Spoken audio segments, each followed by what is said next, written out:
Olá pessoal, sejam muito bem-vindos à nossa aula de hoje, aqui na Sala de Aula Conteúdos, o espaço da ELAMP onde nós discutimos a melhor solução para sua instalação elétrica, baseada sempre em técnica, orçamentação e aplicações. Gente, a nossa aula de hoje vai ser um tema diferente. Hoje nós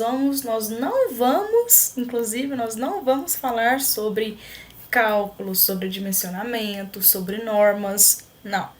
Hoje nós vamos falar sobre história, alguns fatos fundamentais da história da nossa eletricidade. Eu vejo que é um assunto, assim, pouco falado, né, hoje em dia, na internet principalmente, até mesmo na faculdade, nos livros, a gente vê coisas aleatórias, né, tá estudando um tema e conta a história do tema, mas, né, de cabo a rabo, assim, é pouco você escuta falar sobre isso. Então, hoje resolvi sentar aqui e contar um pouco de história para vocês. Mas a história da eletricidade, uma coisa que a gente mais fala aqui nesse nosso contexto da ELAMP. Então vamos lá, bora para nossa aula de hoje. Então, minha gente, é o seguinte, vou falar aqui hoje os principais fatos, não vou falar tudo que aconteceu, porque também não dá tempo de falar tudo. Então, vou citar aqui uns que eu considero fundamentais, datas e o que houve, né? E aí, conforme for, a gente vai criando outras aulas, falando de outros detalhes, de outras datas, de outras coisas interessantes que aconteceram ao longo da história também. Então, assim, gente, começando aqui no ano de 1785. O que acontece aqui, galera? 1785 foi quando Coulomb escreve a lei de Coulomb, que ele descreve ali a interação entre as forças elétricas, né? Ele descreve a fórmula da força elétrica através da interação de duas cargas. 1785, então grave bem essa data. Por que isso é importante, né? Até antes dessa data e até um pouco depois, tudo que se sabia sobre eletricidade era relacionado à eletrostática. Então, o que sabia era o quê? Eu tenho uma carga positiva, eu tenho uma carga negativa, eu posso carregar uma carga e aí eu vou aproximar. Aí eles não sabiam se era positivo ou negativamente, eles sabiam que aquela carga estava carregada, aproximava de umas coisas e aquilo acontecia uma mágica. Então, pegava um ambar ali, esfregava aquilo em, sei lá, um pano, esfregava aquilo em alguma coisa, eu aproximava assim de pequenos papéis, de pequenas coisas, e aquilo se aproximava, existia aquela questão da interação entre as forças. Então, o que se sabia até então era isso, né? Até 1785, e aí o Coulomb escreve a lei de Coulomb, ele faz o experimento da balança de torção, que inclusive eu até falei sobre isso aqui no canal. E o que é essa lei de Coulomb, né? Só pra gente relembrar aqui, ó. A lei de Coulomb é isso daqui, ó. Força é igual a K vezes Q1 vezes Q2 dividido por R ao quadrado. Então, o que é Q1, o que é Q2, o que é R? Então, tá. A K é uma constante do meio, Q1 e Q2 são as cargas elétricas envolvidas e R é a distância, né, entre os centros das duas cargas. Então, a multiplicação entre essas cargas era inversamente proporcional à distância entre elas. Então, essa aqui é basicamente a descrição da força elétrica. O que eu acho interessante pontuar aqui é que é muito parecido com força gravitacional. Se você tiver interesse, pesquisa aí como é que é a fórmula da força gravitacional. Você vai ver que ao invés de ter carga, tem massa. E é isso que muda. Então tem, claro, a constante do meio, vai ter também lá na fórmula, e R, né, que é a distância entre as massas envolvidas. mas que no caso aqui são as cargas envolvidas. Então, então, então beleza, né? Até esse ponto, Coulomb descreveu a lei de Coulomb, 1785. E quando foi em 1800, teve essa data aqui, ó, 1800. Grave essa data. É uma data muito importante para a história da eletricidade. Eu arrisco dizer que é a mais importante. Porque isso daqui, gente, mudou tudo. O que aconteceu? O Alessandro Volta, ele começou a discordar de uma teoria de um colega dele, de acadêmico, que era o Luigi Galvani. Luigi Galvani, ele começava a fazer experimentos, também eram cientistas, os dois, né, ambos eram cientistas, e o Galvani fez o experimento em uma rã. O que ele fazia? Ele pegava dois materiais metálicos e aproximava de uma perna de uma rã morta, que é de certa forma um tecido meio que aquoso. E aí, essa perna, quando era aproximada desses materiais metálicos, ela se mexia. E o que Galvani concluiu? Bom, existe uma eletricidade nessa rã. E eu vou chamar essa eletricidade de eletricidade animal. Alessandro Volta não aceitou essa conclusão. E aí ele foi tentar provar que... Então, assim, na verdade, assim, o que Alessandro Volta falava era que não, eu não concordo que existe eletricidade animal, e eu acho que essa eletricidade que você está falando é a propriedade do material metálico, e não necessariamente do animal.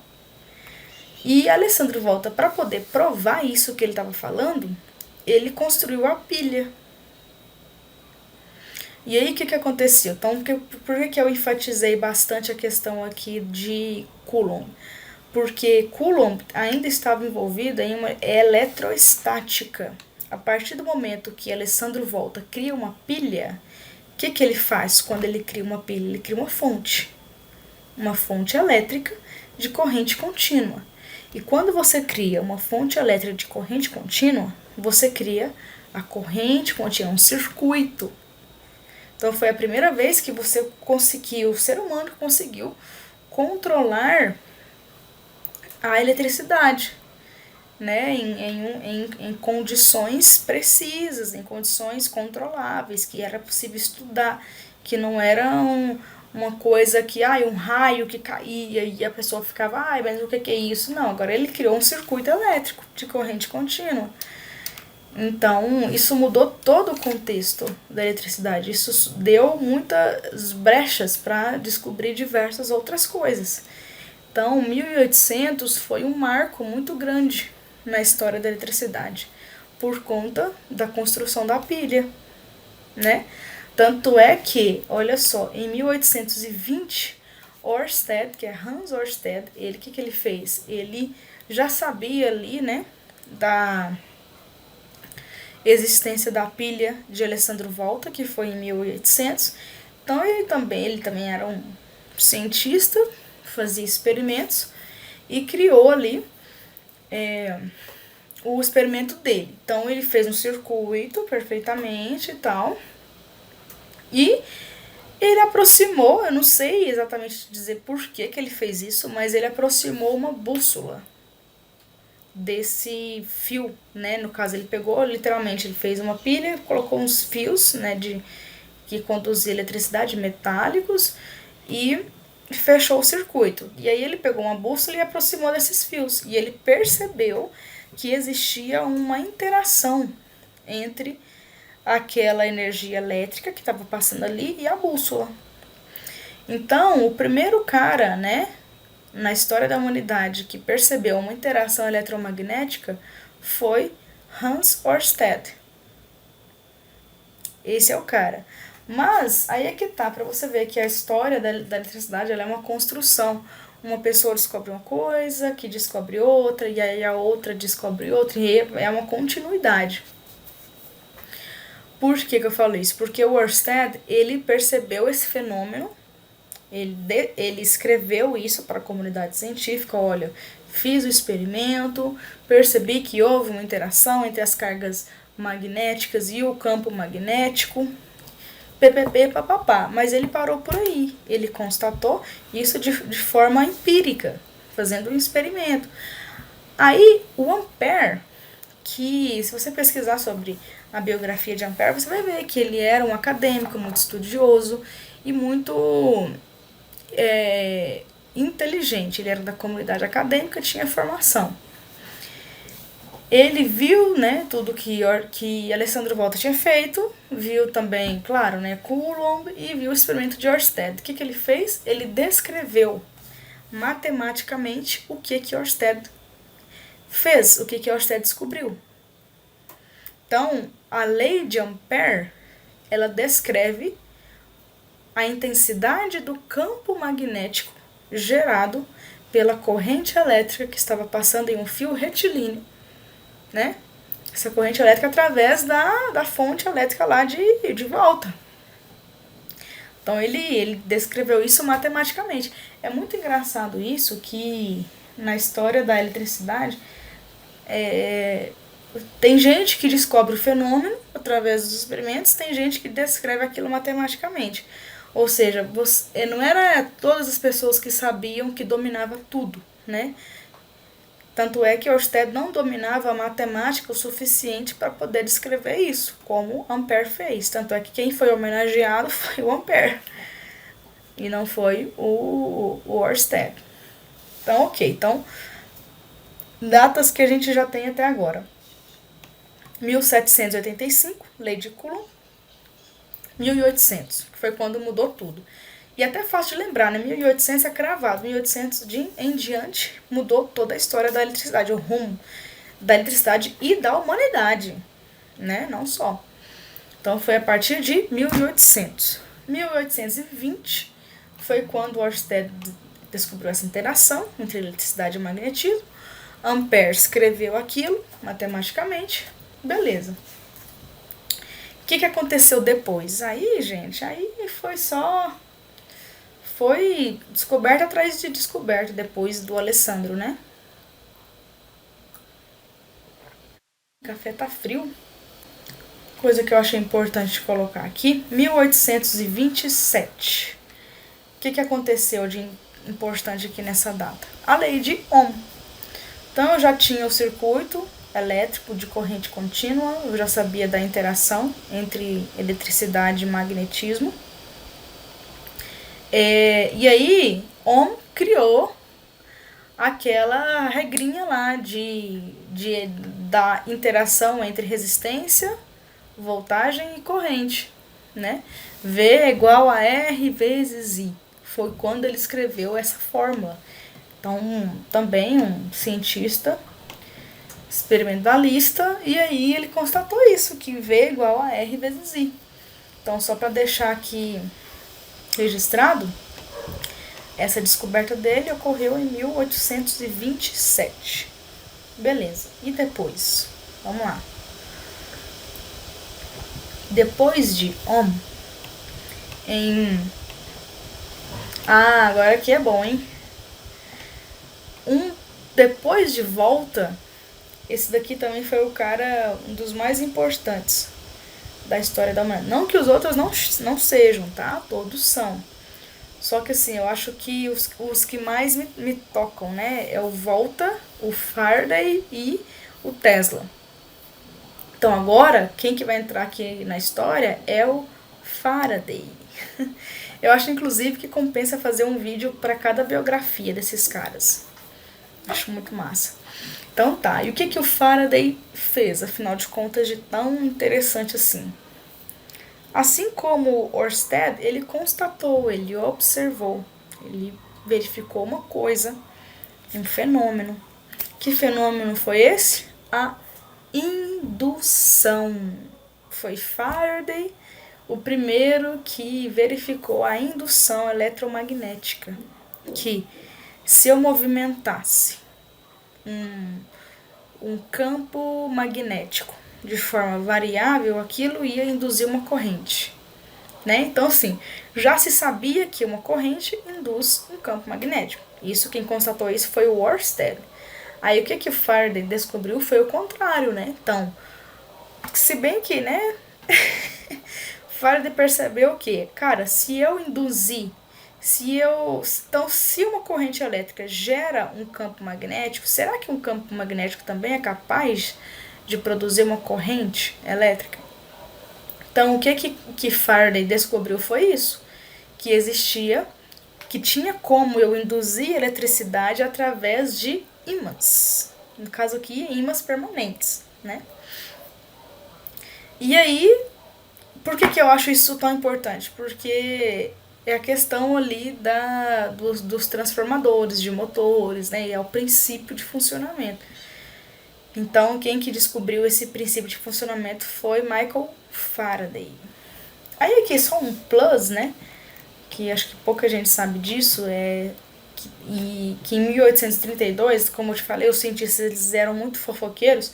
Esse Hippolyte Pixii criou a primeira máquina capaz de gerar corrente elétrica alternada, 1832. Então ele criou essa máquina aqui, ó, onde ele girava o ímã perto dessas bobinas aqui elétricas, e ele percebia que uma corrente alternada tá vendo aqui? Ele foi o primeiro a criar corrente alternada, foi esse Pixie. Ele girava em cima e ele percebia que uma corrente alternada era criada.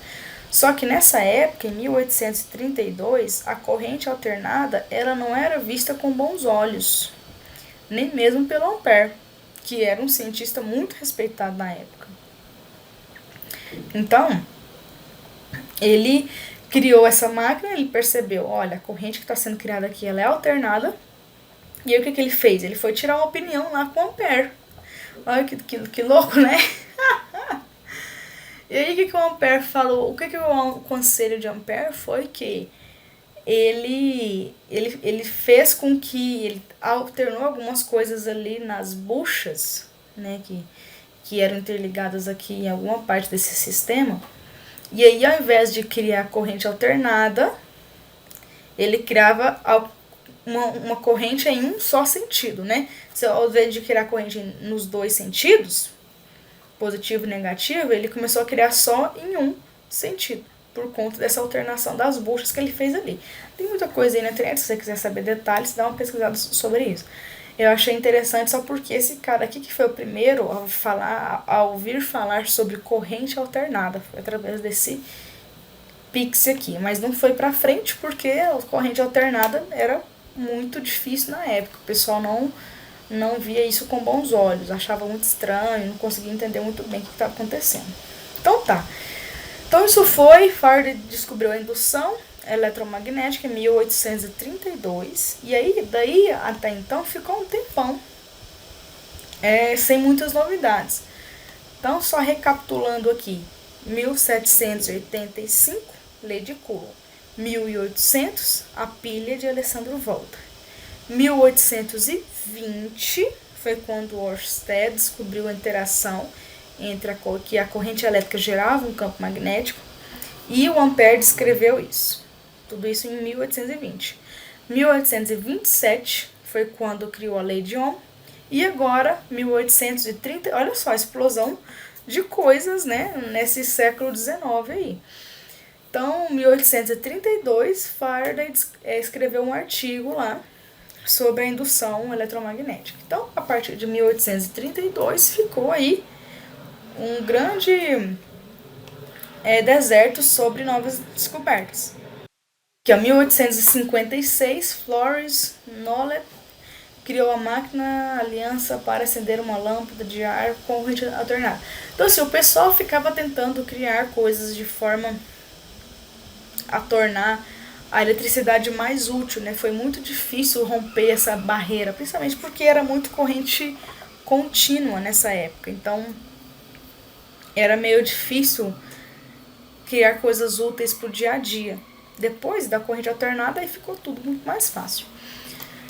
Aí, beleza. Quando foi em 1773, foi quando surgiu esse cara aqui, ó, o Maxwell. Para mim, o Maxwell está para o Faraday, assim como o Ampère está para o Ørsted.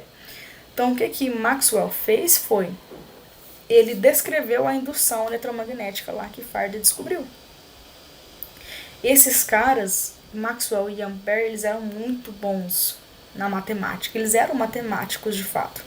Então eles dominavam essa ciência e aí eles começavam a fazer fórmulas e cálculos. Cara, é muito impressionante. Isso aqui é muito gênio, né, fazer um negócio desse. Muito inteligente. Então ele escreveu um livro só explicando sobre a interação entre força eletromagnética e a indução elétrica. O livro chama Um Tratado sobre Eletricidade e Magnetismo, de James Clerk Maxwell. Isso ele publicou em 1873. Beleza. Depois disso, gente, depois de Maxwell, o que eu acho mais importante de citar aqui foi o nosso querido Nikola Tesla. Nikola Tesla, só para constatar aqui, esse cara ele não tinha formação acadêmica, ele não era um acadêmico, então ele veio de ele não veio de classe social alta, ele não teve uma base escolar, né? Ele não teve uma base boa de escolaridade. E ele é o grande motivo de hoje a gente ter esse conforto que a gente tem em relação à eletricidade. Foi ele que criou o nosso sistema trifásico. Ele que pensou sobre isso.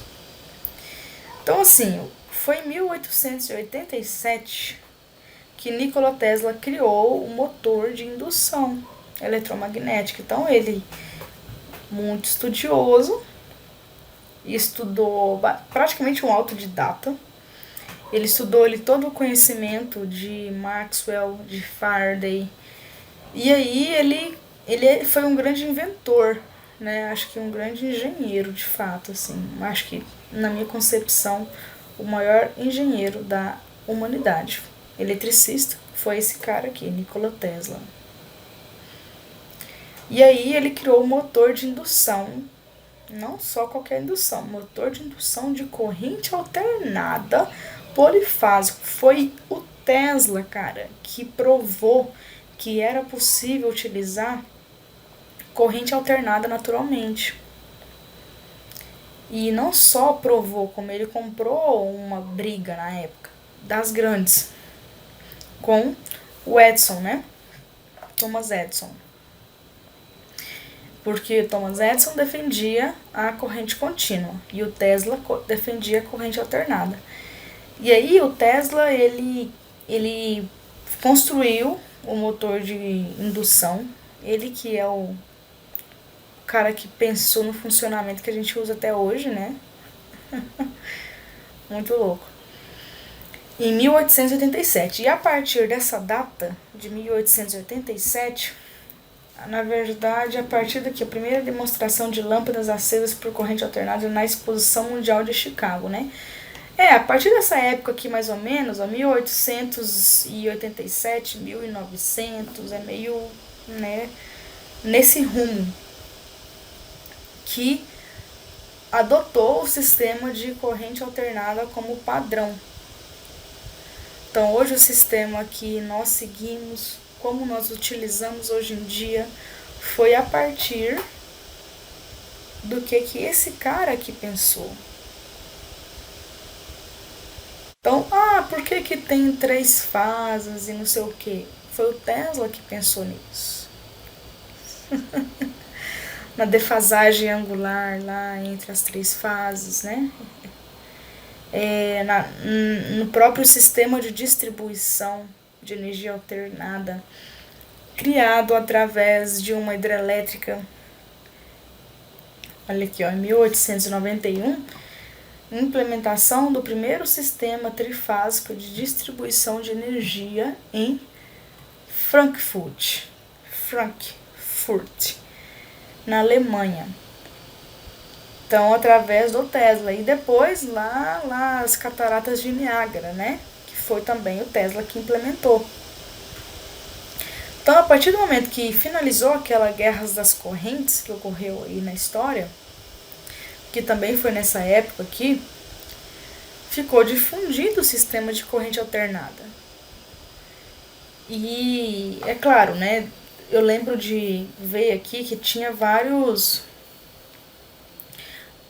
Teve também outros pensadores que pensaram no sistema de distribuição trifásico, mas o principal, de mais de 10 patentes lá, acho que 13 patentes, a maioria, mais da metade, eram patentes do Tesla.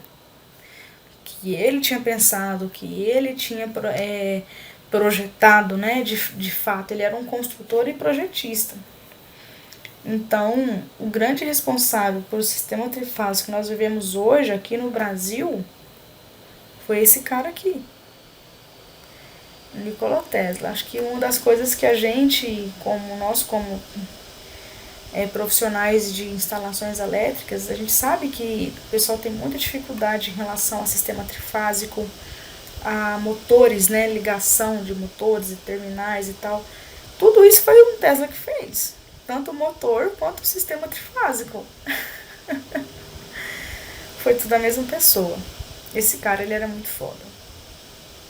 Então, 1887 foi quando Tesla criou o primeiro motor de indução de corrente alternada, e a partir dessa data para frente, tudo mudou. O acesso, a utilidade da eletricidade se tornou muito mais acessível, né, de modo geral. E eu finalizo por aqui, né, em 1909, Robert Millikan descobriu o valor exato da carga e tal, da carga elétrica, através do experimento da gota de óleo. Mas depois de Nikola Tesla descobriu aqui, aí teve lá as descobertas da telecomunicação, da comunicação sem fio e tudo mais. Então, as grandes descobertas a partir de 1900 foi em relação à telecomunicação, que também foi muito importante, e eu acho que isso daqui cabe principalmente a uma segunda aula, né, sobre o tema, senão a gente vai ficar muito tempo aqui falando sobre isso. Então, recapitulando aqui as principais datas: 1785. Coulomb escreve a lei de Coulomb e ainda só existia eletrostática. 1800, Alessandro Volta cria a primeira pilha. 1820, Ørsted percebe a interação eletromagnética e Ampère descreve isso matematicamente falando. 1827, surge a lei de Ohm, né? Ohm escreve a lei de Ohm. 1832, Faraday descobre a indução eletromagnética, que um campo magnético variável poderia criar uma corrente elétrica variável. Você vê, essa aqui é a base lá dos estudos de Nikola Tesla, a indução eletromagnética, que surge que quando um ímã, né, permanente estava em movimento, ele criava uma corrente alternada. E aí os experimentos do Tesla, os experimentos não, né, ele era mais ele era mais, como é que fala? Que eu falei agora, inventor, né, enfim, tudo que o Tesla criou era em volta de corrente alternada. E essa corrente alternada era através aqui de Faraday e de Maxwell, né? Porque Faraday, em 1832, constatou a indução, e o Maxwell, em 1873, publicou o livro dele explicando tudo sobre isso. Sobre um tratado sobre eletricidade e magnetismo. Até que em 1800, então esses números aqui são picados, em 873 foi a publicação do livro do Maxwell, 73, e em 1887, o Tesla criou o motor de indução de corrente alternada. Aí o que é importante aqui de não esquecer, a partir de 87, a eletricidade ela se tornou um fator aí do nosso dia a dia, porque ficou muito mais acessível o uso da eletricidade para o nosso dia, para as coisas, para acender uma lâmpada, para fazer, enfim, diversos aí inventos surgiram a partir desse sistema do Tesla. E acho que Tesla e Alessandro Volta mudaram muita coisa na sociedade, né? Tesla não teve muito reconhecimento, ele nunca ganhou um prêmio Nobel, ele não ficou rico por conta disso. Gente, era isso que eu tinha para falar para vocês nessa nossa aula de hoje. Espero fazer mais aulas sobre histórias, talvez sobre biografias também dos nossos grandes seres humanos aí que fizeram coisas extraordinárias e que impactam a nossa vida diretamente. É impressionante. Então é isso, um beijo e até o nosso próximo encontro.